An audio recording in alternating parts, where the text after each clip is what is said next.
নমস্কার, দেখছেন ক্যালকাটা নিউজ, সঙ্গে আমি অভিনন্দা। শুরু করছি জিরো আওয়ার। আর জিরো আওয়ারের শুরুতে যে খবরে চোখ রাখবো, বীরভূমের পর এবার মালদায় টাকার পাহাড়। মালদায় ব্যবসায়ী পিন্টু সরকারের ফ্ল্যাট থেকে উদ্ধার টাকা, প্রায় 2,41,00,000 টাকা। টাকা ছাড়াও উদ্ধার 20 গ্রাম সোনা, ল্যাপটপ। এছাড়াও খৈহাট্টার গ্যারাজ থেকে উদ্ধার 20 লক্ষ টাকার সিরাপ। মালদা থানার পুলিশের অভিযানে উদ্ধার টাকা। ঘটনায় 3 ধৃতদের নিয়ে যাওয়া হয় দক্ষিণ দিনাজপুরে। দক্ষিণ দিনাজপুরেই চলছে অভিযুক্তদের জিজ্ঞাসাবাদ। বীরভূমের পর এবার মালদায় টাকার পাহাড়। মালদার ব্যবসায়ী পিন্টু সরকারের ফ্ল্যাট থেকে উদ্ধার কোটি কোটি টাকা। উদ্ধার প্রায় 2,41,00,000 টাকা। টাকা ছাড়াও উদ্ধার 20 গ্রাম সোনা, ল্যাপটপ। এছাড়াও খৈহাট্টার গ্যারেজ থেকে উদ্ধার 20 লক্ষ টাকার সিরাপ। এই মুহূর্তে আমাদের সঙ্গে সরাসরি রয়েছে প্রতিনিধি অভিষেক সাহা। অভিষেক, বীরভূমের পর এবার মালদাতেও একই টাকার পাহাড়ের ছবি আমরা দেখতে পাচ্ছি, এবং ধৃত 3 জন যাদেরকে দক্ষিণ দিনাজপুরে নিয়ে যাওয়া হয়েছে, তাদের থেকে তদন্তে এখনো পর্যন্ত জিজ্ঞাসাবাদে কি কি উঠে এলো, কি জানতে পারছো এই মুহূর্তে?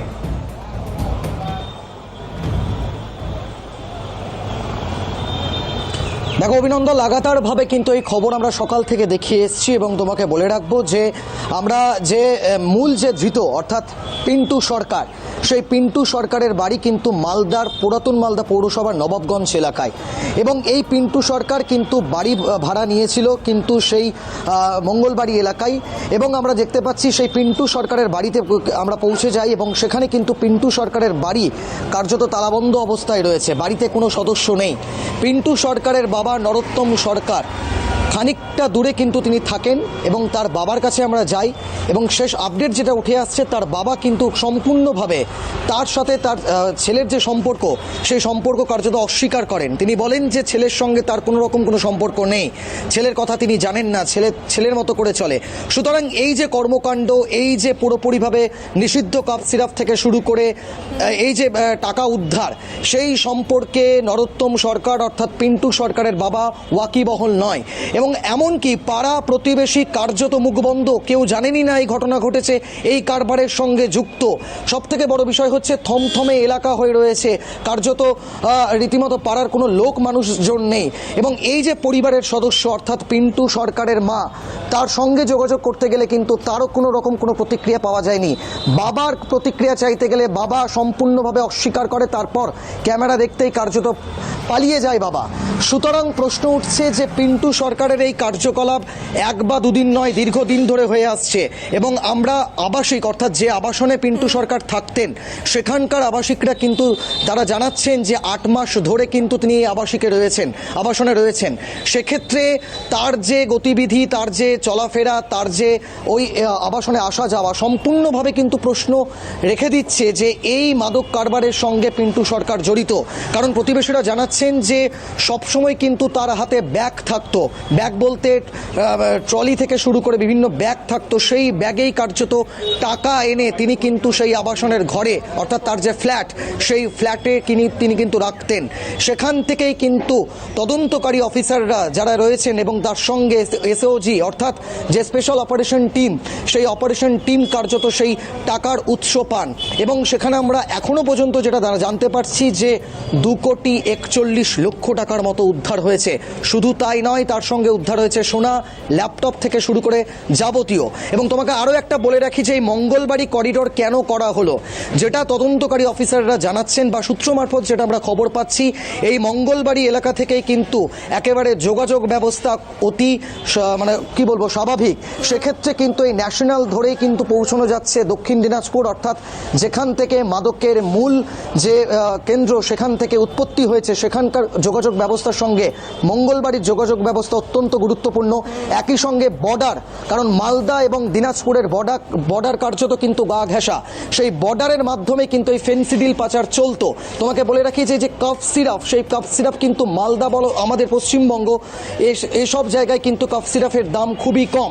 সেক্ষেত্রে এই কাফ সিরাপ যদি পৌঁছে যায় বাংলাদেশে, সেখানে কিন্তু প্রচুর টাকা ধরে কিন্তু এই কাফ সিরাপ বিক্রি হচ্ছে। সেক্ষেত্রে এখানকার কাফ সিরাপ কিন্তু সেখানে পাঠানো হতো, পাচার করা হতো। এই অভিযান কিন্তু দীর্ঘদিন ধরে এই কারবার কিন্তু দীর্ঘদিন ধরে চলছে।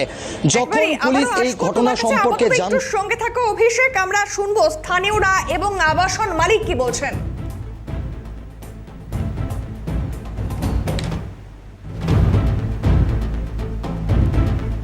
আমার বাড়িতে ভাড়া এসেছিল, ছেলেটার বাড়ি হচ্ছে নবাবগঞ্জ, পরিচিত ছেলে, এলাকার ছেলে, আমরা তো চিনবই। আমাকে এসে বলে, কাকু বিয়ে করব, বাড়িঘর ভেঙেছি, 7-8 মাস থাকবো। আমি যে 7-8 মাসের জন্য তো আমরা বাড়ি দিই না, কমসে কম 2 বছর থাকতে হবে। ও তখন আমি বললাম থাকো। এবার ও কি করছে না করছে সেটা তো আমরা বলতে পারবো না, আমরা তো ভাড়া দিই, আমাদের ব্যবসাই হলো ভাড়া দেওয়া। নেশা ভাঙ করতেও দেখিনি, কোনো নোংরামি করতেও দেখিনি। বলছি যে কখন কীভাবে দেখবো এখন কোন ভাড়াটিয়া কখন আসলো না আসলো সেটা দেখার দায়িত্ব তো আমার না, গার্ড আছে। আরে আমরা তো এই কথাটাই আলোচনা করছি যে এতদিন পর্যন্ত আমরা টিভি খুললে, পেপারে আসলে আমরা বাইরে বিভিন্ন জায়গার খবর শুনেছি, কিন্তু আমাদের এখানে যে খবরটা আমরা কালকে শুনেই চমকে গেলাম, যে সকালবেলা এসে শুনছি এই কথাগুলো। চিনবো এখন ভাড়াটিয়ারা, দেখেন কে কোথায় কার ঘরে ভাড়া নিচ্ছে, কে কার ভাড়া ঘর মানে ঘরের ভেতরে কে ঢুকে খোঁজ খবর নিচ্ছে, ঠিক আছে? এই জন্য আমরা এই সম্বন্ধে কিছুই জানি না। এই যে এই ধরনের ঘটনা কতটা এলাকার পরিবেশ নষ্ট হচ্ছে? দেখেন এখন এলাকার পরিবেশ নষ্ট হচ্ছে বলতে গেলে এখন আপনি কি করে বুঝবেন? আপনি তো একটা মানুষ যখন আসছে, ভালো ড্রেস পোশাকে আসছে, বেরিয়ে যাচ্ছে, এবার তার ভেতরে কি চলছে সেটা তো আমরা এখান থেকে আমরা এখন দিন পর্যন্ত এখন যতদিন ধরে আমরা এখানে আছি প্রায় 8-10 বছর, এখনো পর্যন্ত কোনোদিন ঘটনা ঘটেনি। গতকাল রাত্রে হয়েছিল, পিন্টু সরকার বলে নবাবগঞ্জের 1 নম্বর ওয়ার্ডের সে ছেলে এখানে বলেছিল যে আমার বিয়ে আছে 2026 নভেম্বর 25 তারিখে। 13 মাস আগে ও ভাড়া এসেছিল। ভাড়া আসার পর 11 মাসের এগ্রিমেন্ট শেষ হওয়ার পর এগ্রিমেন্ট করা বলেছিল, তো বললো যে আর 2 মাসের জন্য কি করবো, আমার বাড়ি কমপ্লিট হয়ে গেছে। তারপরেই দেখছি পুলিশ। 6 মাস আগে এসেছিল। ভাড়া কতদিন আগে নিয়েছে? 14 মাস। 14 মাস। আচ্ছা, এখানে কি তিনি একাই থাকতেন? কিন্তু একাই, মাঝে সাঝে ওর বাবা মা আসতো। কতলায় ভাড়া নিয়েছে? 8 ফ্লোর। বলছি যে এই যে ওর কি কোনো গতিবিধিতে কোনো কিছু সন্দেহ? কিচ্ছু সন্দেহ হয়নি, কিচ্ছু বোঝা যায়নি। আচ্ছা, ঘর সবসময় তারা লক করে থাকতো? না, খোলা থাকতো। কাজের মাসি আসতো, রান্না করতে চলে যেত, ও আবার নিজের কাজে চলে যেত। এবার কী কাজে যেত এটা তো আর বলতে পারবো না। মঙ্গলবাড়িতে আমার চিন্তা হলো মঙ্গলবাড়ি কোন জায়গায়, তারপর দেখলাম ফ্ল্যাটে। কার বাড়ি থেকে উদ্ধার হয়েছে, কার আবাসন? এটা তো মালিকও দেখলাম বাইট দিল, দিলীপ বাবু। বলছি যে কত টাকা অ্যামাউন্ট? আমরা যেটা শুনতে পাচ্ছি যে 2,81,00,000 টাকা, এই ধরনের একটা অ্যামাউন্ট আলমারিতে গচ্ছিত, কি কারণ থাকে? এই অ্যামাউন্টটা আপনার কাছে আমি শুনলাম, আমি অ্যামাউন্টটা পারফেক্ট জানি না, আপনারাই বললেন সেটাই শুনলাম। 2,81,00,000 টাকা। বাপরে, অনেক টাকা। এবং ফেন্সিডিল উদ্ধার হয়েছে 9,000 নিষিদ্ধ কাপ সিরাপ এখান থেকে 1.5 কিলোমিটার দূরে। অর্থাৎ যাকে গ্রেপ্তার করেছে পুলিশ সেই কিন্তু দেখিয়েছে। লাইনে রয়েছে প্রাক্তন পুলিশ কর্তা অনিল জানা। অনিল বাবু, আপনাকে স্বাগত সিএনএ। এবং বীরভূমের যে ছবি আমরা দেখলাম, এবারে বীরভূমের পর মালদাতেও টাকার পাহাড়, একই ছবি। তবে বিষয় হচ্ছে সামনে এসেছে তিনি যেই ব্যক্তিকে ধরা হয়েছে পিন্টু সরকার, তার ফ্ল্যাট থেকে প্রচুর টাকা উদ্ধার হয়েছে এবং তিনি ফেন্সিডিল কারবারির সঙ্গে যুক্ত, তিনি এগুলো পাচার করতেন বলে এমনটাই জানা যাচ্ছে। এই সরকারের আমলে এই সমস্ত দুর্নীতিগ্রস্তরা তাদেরকে যেভাবে ধরা হচ্ছে, বিগত সরকার কি একবারও বুঝতে পারেনি, একবারের জন্য? না, বিগত সরকার বুঝবে কি করে? বিগত সরকারের বোঝার তো দরকার নেই, ওদের 25-75 ভাগ পেলেই হতো। 25-75 ভাগ পেলেই হতো। ওপেনলি তো বলেছে যা কামাবে তার 25% রাখবে, 75% দেবে। অসুবিধা কি? যার ওখানে ধরবে কি? কারণ সাহস ছিল এদের ধরবে, মাথায় আশীর্বাদ ছিল, যার জন্য এরা চালিয়ে গেছে। মালদা, মুর্শিদাবাদ এগুলো তো বরাবরই আগে ফেক কারেন্সি সোনা পাচারের জন্য ছিল, ইদানিং ড্রাগে হচ্ছে, ড্রাগের বদলে এখন ওই ফেন্সিডিল পাঠায়, তাই তো ধরা পড়ে। এগুলো তো ঠিকই আছে। তুমি তৃণমূলের যদি নিচে তলাতেই যদি কোটি কোটি টাকা এরকম পাওয়া যায়, মাথার যেদিন যাবে না সেদিন দেখবে যা পাওয়া যাবে তৃণমূলের নেতাদের বাড়ি থেকে, তাতে আমাদের টাকা এবং সোনায় আমাদের বাইরে যা দেনা আছে সব শোধ হয়ে যাবে। ওপরে পৌঁছলে কত কোটি বেরোবে বুঝতে পারছো? কত কোটি বাইরে পাঠিয়েছে। সব তো যত চাকরি বেচা, গরু বেচার টাকা, সব বেচার টাকাগুলো দিয়ে সব সোনার বার কিনে কিনে রেখে দিয়েছে, যার জন্য তো সোনা পাচ্ছে। আর আশ্চর্যজনক তুমি একটা সোনার দোকানে জিনিস কিনতে যাও, তোমার আধার কার্ডের নাম্বার চাইবে, 50,000 টাকা ব্যাংকে জমা করতে যাও, তার প্যান নাম্বার লাগে, নাম লাগে, অত কিছু লাগে। এরা কোটি কোটি টাকা জমা দিচ্ছে, কোটি কোটি টাকা কামাচ্ছে, কোটি কোটি টাকার বাড়ি বানাচ্ছে, কেউ দেখে না কোথা থেকে ম্যানার অফ অ্যাকুইজিশন কোথা থেকে আসছে। সব চলছে, সবই ওইভাবে চলছে, সবই ওই জিনিস চলছে, কেউ কিছু কেন। যত মধ্যবিত্ত লোক যারা ল অ্যাবাইডিং সিটিজেন তাদেরই প্রবলেম হয়। বেশ, অসংখ্য ধন্যবাদ অনিল বাবুর সময় দেওয়ার জন্য। আবারও চলে যাব, সঙ্গে রয়েছে প্রতিনিধি অভিষেক। অভিষেক, এখনো পর্যন্ত কি পরিবারের তরফ থেকে কোনো কিছু জানা গেল না?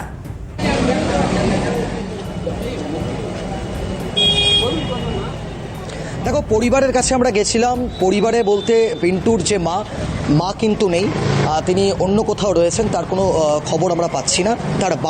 তার বাবা কিন্তু ক্যামেরার সামনে আসলেও তিনি পুরোপুরিভাবে বাবা ছেলের সম্পর্ক অস্বীকার করলেন। তোমাকে আরও একটা বলে রাখি যে এই যে টোটাল পুরো বিষয়টা যে কারবারটা, এই কারবারের সঙ্গে কিন্তু তৃণমূল যোগ স্পষ্ট। কিভাবে তৃণমূল যোগ স্পষ্ট? যিনি আবাসনের মালিক দিলীপ সাহা, তিনি কিন্তু দীর্ঘদিন ধরে তৃণমূল কংগ্রেস করেন এবং তিনি একসময় তৃণমূলের সাংগঠনিক দায়িত্বে ছিলেন। আবাসিক তারা অভিযোগ করছে, প্রতিবেশীরা তারা অভিযোগ করছে যে একজন আবাসনের মালিক তিনি বিনা পরিচয়, কোনো নথিপত্র না নিয়ে, কোনো ডকুমেন্ট না নিয়ে একজন অচেনা ব্যক্তিকে কি করে এই বাড়ি ভাড়া দিলেন। তার পাশাপাশি হচ্ছে দীর্ঘদিন ধরে বাড়ি ভাড়া যখন রয়েছে এবং এই ঘটনার পর কার্যত তিনি নিস্তব্ধ এবং তিনি একেবারে রয়েছেন স্বাভাবিক অবস্থায়।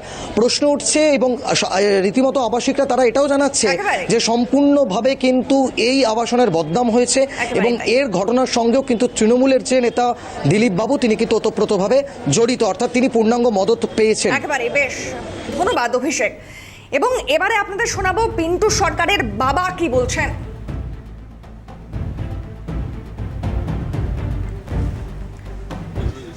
না ছেলের এত টাকা আমি ওগুলোর মধ্যে নাই। আপনার সাথে কি ছেলের সম্পর্ক রয়েছে? বুঝলেন? ছেলের সাথে সম্পর্ক রয়েছে? না না, আমি আসবে কেন? আমি তো নিজের কাজ করে খাই, তা আমার কাছে কেন আসবে? আপনি যে একটু আগে বললেন আমার সঙ্গে যোগাযোগ নেই, সেটা আপনাকে বলেই দিলাম তো। কেন যোগাযোগ নেই? কারণ আমি নিজে কথা ওই প্রেম করবে, বিয়ে করবে, করবে তুই। আচ্ছা, অমতকে বিয়ে করেছে সেই কারণে যোগাযোগ নেই?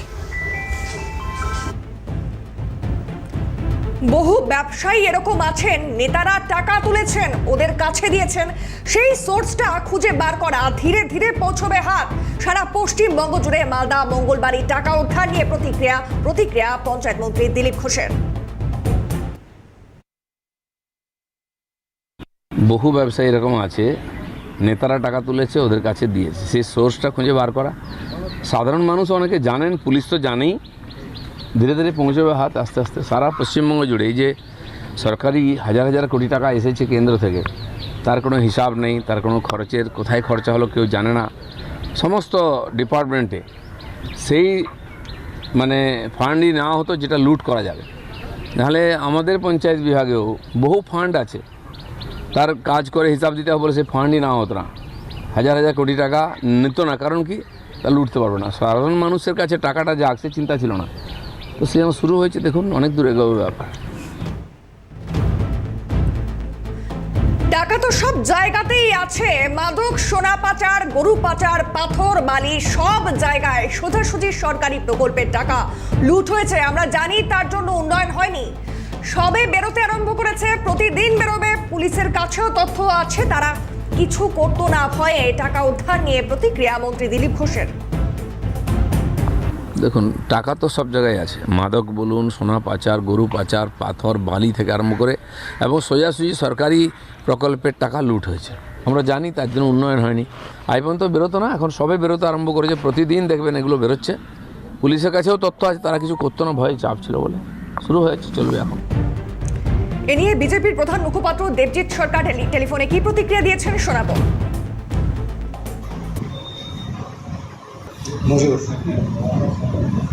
তৃণমূলের সঙ্গে ঘনিষ্ঠভাবে যুক্ত না থাকলে এইসব বেআইনি কাজকর্ম করবে কি করে? বেআইনি কাজকর্ম করতে গেলে তৃণমূলের সঙ্গে ঘনিষ্ঠভাবে যুক্ত হতেই হবে, কেন বেআইনি কাজকর্মের আঁতুড়ঘর, তার কারখানা এবং সেটাকে ছড়িয়ে দেওয়ার যাবতীয় দায়িত্ব তৃণমূল কংগ্রেস নামক দলটি নিয়েছিল। এটা সারা পশ্চিমবঙ্গে গত 15 বছর ধরে এই ধরনের কাজকর্মকে নৈতিকতা মানে একটা নৈতিক জামা পরানোরও চেষ্টা করেছে এবং চোখ বন্ধ করে গিয়ে রেখেছে প্রশাসনের একাংশকে। যদি এটাই হয়ে থাকে যে মাদক চোরাচালান, যেটা আপনি ফেন্সিডিল বা ওই ধরনের কোনো কাপ সিরাপের কথা বলছেন, এটাও যদি হয়ে থাকে আন্তঃরাজ্য বা আন্তর্জাতিক, খুবই মারাত্মক। এবং এই পুরো বিষয়টাকে খতিয়ে দেখতে হবে। প্রশাসন যে কাজ করছেন তাতে আমাদের দলের পূর্ণ সমর্থন আছে। একদম গোড়া থেকে উঠে ফেলতে হবে দুর্নীতির। ফেরলাম বিরতির পর। জঙ্গি যোগে এসটিএফ এর জালে হামিমের সহযোগী বাজেয়াপ্ত আদিত্য সিং এর ল্যাপটপ, মোবাইল ও ডায়েরি। হামিমের সহযোগী আদিত্য সিং জঙ্গি যোগে এসটিএফ এর জালে হামিমের সহযোগী আদিত্য উমেশ চন্দ্র কলেজের দ্বিতীয় বর্ষের ছাত্র। হাওড়ার বেলিলিয়াস রোড থেকে গ্রেফতার আদিত্য সিং ওরফে রাজু। জঙ্গি যোগে গ্রেফতারি বেড়ে 3। হামিম অর্পিতার পর গ্রেফতার আদিত্য সিং ওরফে রাজু। জঙ্গিদের টার্গেট ছিলেন মুখ্যমন্ত্রী এবং মন্ত্রী উমেশ রায়ের ছবি তুলে হামিমকে পাঠায় আদিত্য। খবর সূত্রের সব লজিস্টিক সাপোর্ট হামিমকে দিয়েছিল আদিত্য। এমনকি বিশেষ অ্যাপ ব্যবহার করে তথ্য দিত আদিত্য বলে এমনটাই সূত্র মারফত জানা যাচ্ছে।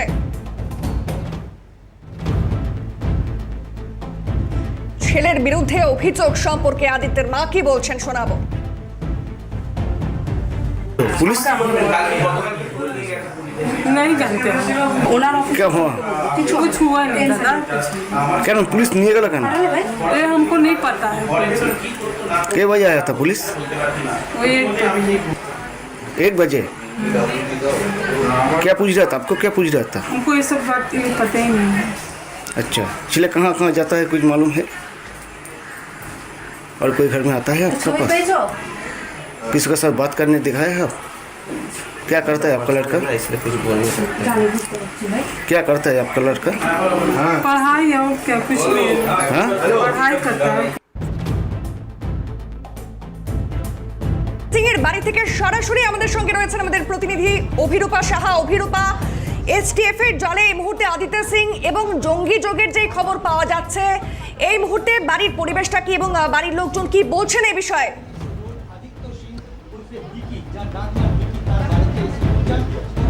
দেখো, আদিত্য সিং যাকে ইতিমধ্যেই গ্রেপ্তার করা হয়েছে, রাজ্য পুলিশের এসটিএফ তাকে গ্রেপ্তার করেছে। পরিবারের সদস্যরা রয়েছেন, আত্মীয়রা রয়েছেন। একটু কথা বলবো দাদা, একটু কথা বলছি আপনার সঙ্গে, একটু এগিয়ে আসুন। এই আদিত্য যাকে ইতিমধ্যেই গ্রেপ্তার করেছে পুলিশ, আদিত্যকে আপনারা চেনেন কিভাবে? কে? বাড়িতে, পাশে বাড়িতে থাকি, আসা যাওয়া। পুলিশ কখন এলো? পুলিশ এসেছিল আপনার শনিবারে রাত্রি 12:30টার সময় এসেছিল। এসে বললো কি এরকম যুক্তি আছে, আপনার নিয়ে যান। তো এখানে পুলিশ এসে এসডিএফের লোক এসে এখানে 2 ঘন্টা ছিলেন। তারপরে এখান থেকে ডিডি অফিসে নিয়ে যাওয়া হয়।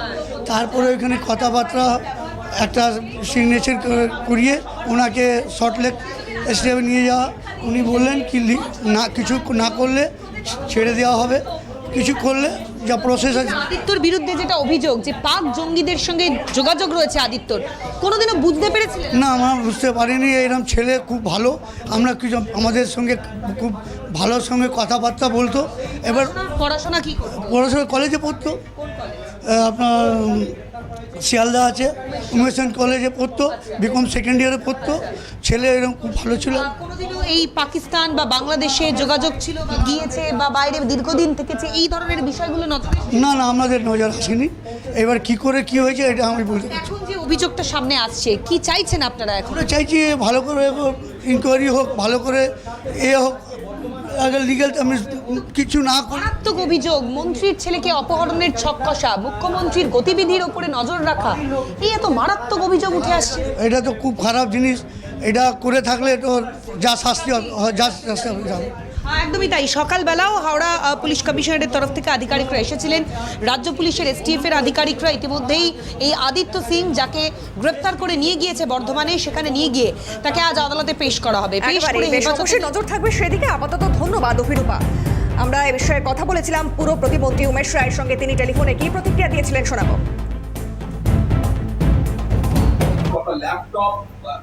আমাকে প্রথম দিন থেকেই মে মাসে 28 তারিখ আমার কাছে পাকিস্তান থেকে একজন নিজেকে সন্ত্রাসবাদী বলে আমাকে ফোন করেছিল।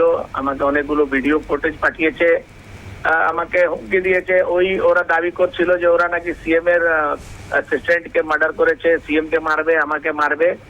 এইসব বলেছে। একটা অডিও রেকর্ডও আমাকে পাঠিয়েছিল। তার কদিন পর আমার অফিসের একটা ছোট ভিডিও বানিয়ে আমাকে পাঠিয়েছে, মানে হলো যে আমি তোমার অফিস পর্যন্ত পৌঁছে গেছি, আমার গাড়ির ছবি তুলে আমাকে পাঠিয়েছে। আমি সেটা কেয়ার করতাম না। যেদিন আমি সিএম এর সম্পর্কে বলেছে সেদিন আমি পুলিশকে ইনফর্ম করেছি। নিশ্চিতভাবে এই হামিম পিলখানায় থাকতো, হামিম বা কোন লোককে দিয়ে আমার বাড়ি রেকি করিয়েছে, ছবি তুলেছে, মাননীয় মুখ্যমন্ত্রীর রুট ট্র্যাক করছিল, এরা রেকি করছিল। তো এর মধ্যে তো লোক ইনভলভ ছিল। আমি প্রথম দিন থেকেই বলছি যে লোকাল লোক ইনভলভ না হলে এইসব ইনফরমেশন যায় না। এই ধীরে ধীরে করে সবই ধরা পড়বে, যারা এর সঙ্গে ইনভলভ আছে, যারা এদেরকে প্রশ্রয় দিয়েছে, এদেরকে বাড়ি দিয়েছে, ফাইন্যান্সিয়ালি সাপোর্ট করতো, সব লোকই ধরা পড়বে। চিন্তা করার কিছু নেই। পুলিশ আর এসটিএফ দুটাই খুব অ্যাক্টিভ আছে। এটা আগে দেখুন, পুরো বিষয়টা সামনে চলে আসবে। রাজ্য এসটিএফ এর সঙ্গে সংযোগ রক্ষা করে চলা হচ্ছে, তথ্য আদান প্রদান করা হচ্ছে। জঙ্গি গ্রেফতার নিয়ে প্রতিক্রিয়া কলকাতা পুলিশ কমিশনার অজয় নন্দার। ওয়েস্ট বেঙ্গল এসটিএফ সঙ্গে আমরা কন্টিনিউয়াস টাচে আছি এবং যেরকম আছে ইন্টেলিজেন্স শেয়ারিং হচ্ছে এবং যদি আরও কিছু অ্যাকশন নিতে হবে আমরা নিচ্ছি। ওয়েস্ট বেঙ্গল এসটিএফ সঙ্গে আমরা কন্টিনিউয়াস টাচে আছি এবং যেরকম আছে ইন্টেলিজেন্স শেয়ারিং হচ্ছে এবং যদি আরও কিছু